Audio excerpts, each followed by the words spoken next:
Se tem pontos convergentes, principalmente aqueles, olha, Jesus conhece uma morte sacrificial, Jesus é sepultado, Jesus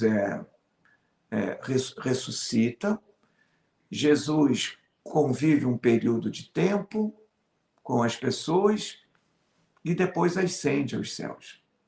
Se existem esses pontos de convergência, existe algo que está em Paulo, mas que não aparece nos evangelhos.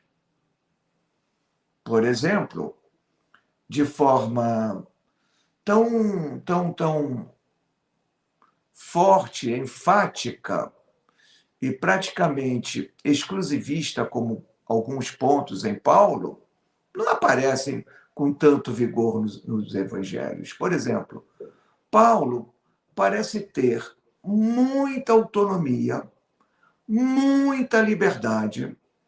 Ele parece prescindir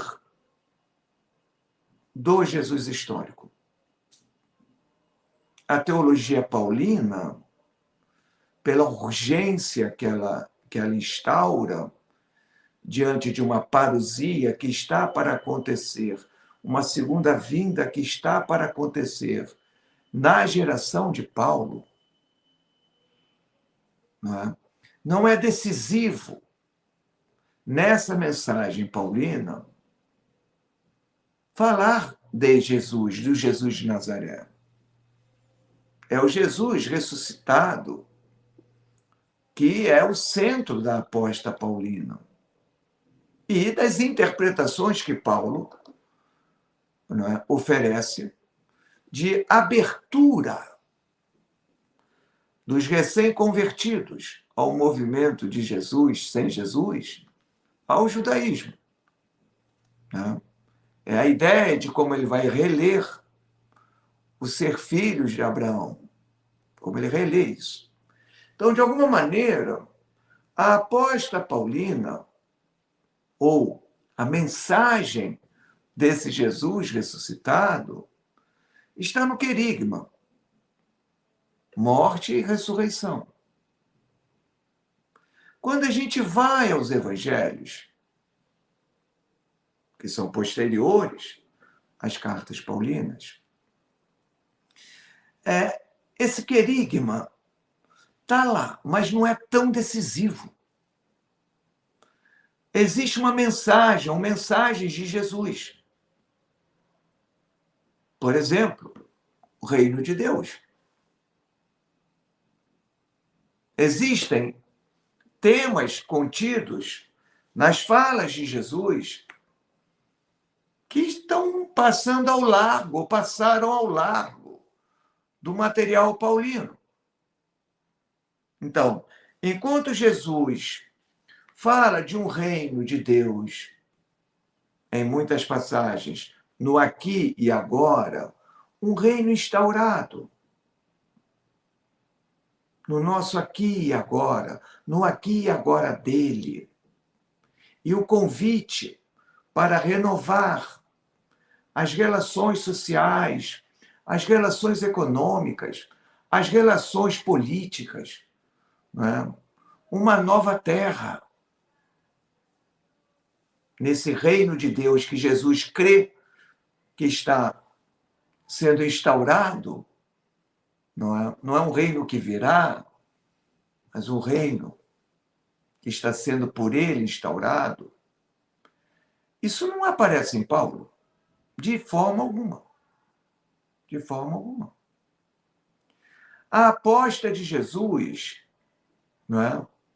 de que a melhor vida é a campesina. O Jesus dos evangelhos tem horror às cidades. O Jesus histórico nunca entrou em Tiberíades, nunca entrou em Séforis. E quando vai a Jerusalém, de acordo com os sinóticos, foi uma vez só, foi para morrer. Em João, ele vai pelo menos 3 vezes. Mas nos sinóticos foi uma vez só. Então, reparem, não é? O ponto de partida de Jesus, não é um olhar a partir do campo, a partir do espaço rural. O olhar paulino é um olhar citadino. O olhar de Jesus é um olhar que não.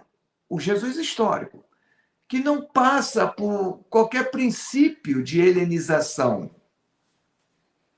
Ele não foi formado por valores greco-romanos. Diferente de Paulo, um judeu, não é, fortemente helenizado, amplamente helenizado, plenamente inserido no Império Romano e vendo bem nesse Império Romano. O viver bem não é ser rico, mas ele entende o Império Romano. Não é o caso de Jesus de Nazaré. Então, há muitas leituras divergentes no Jesus dos evangelhos, do Jesus paulino. O Burton Mac, de alguma maneira, sinalizava que as igrejas, as atuais igrejas cristãs, elas têm uma certa queda por Paulo e pelo querigma paulino. Entende que ali é uma chave de leitura para se entender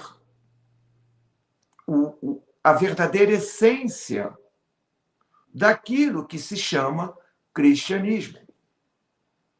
Mas, a julgar pelo próprio livro do Burton Mac, que fala de um evangelho de uma fonte de ditos, que é contemporânea a Paulo e que traz uma outra mensagem de Jesus, que não aquela paulina,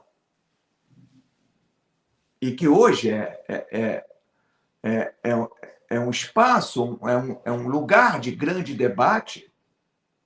Então, ao se jogar luz sobre essas origens do cristianismo, está se discutindo, né, qual a verdadeira mensagem de Jesus, do Jesus histórico. É o Jesus do reino de Deus instaurado? Ou o Jesus que, mesmo vivendo o sacrifício na cruz e purificando, limpando os pecados, isso é, restaurando, não é, aquele momento mágico, divino, em que seres humanos, Adão, Eva, conversavam com Deus. Quer dizer, a morte de Jesus sendo lida dessa maneira, nos reinserindo no jardim, naqueles jardins mágicos do início de tudo, quando contemplávamos Deus, quando ouvíamos Deus. Isso foi restaurado. Mas mesmo assim, Jesus, conhecedor da alma humana, sabe que o ser humano vai continuar pecando. Portanto, construiu-se a narrativa, né, de que ele precisa retornar. Isso não está em quê? Em que Jesus, o povo de quê não está muito preocupado como Jesus morreu. Sequer falou sobre isso. E ao mesmo tempo, também nunca disse que Jesus iria voltar. Tem ali camadas sapienciais, claramente presentes em quê? Tem algumas narrativas que relacionam Jesus a esse universo campesino. E também aparece um Jesus muito escatológico, não é?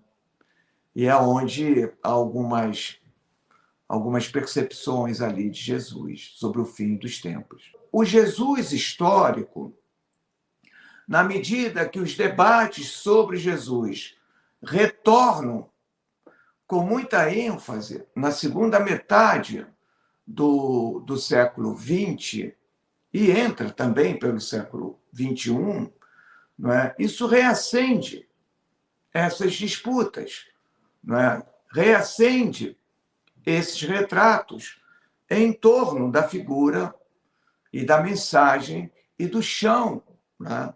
Não apenas do Jesus histórico, mas de onde provém os fundamentos da fé cristã. Então, ao lado de Paulo, que tem sido fortemente enfatizado, né, nas igrejas, no ensino das igrejas, e de forma correta. São 7 cartas antiquíssimas. Né? Existem outros 2 documentos que não costumam comparecer nesse ensino sobre Jesus e que alteram, eu diria, de forma radical o retrato paulino sobre Jesus.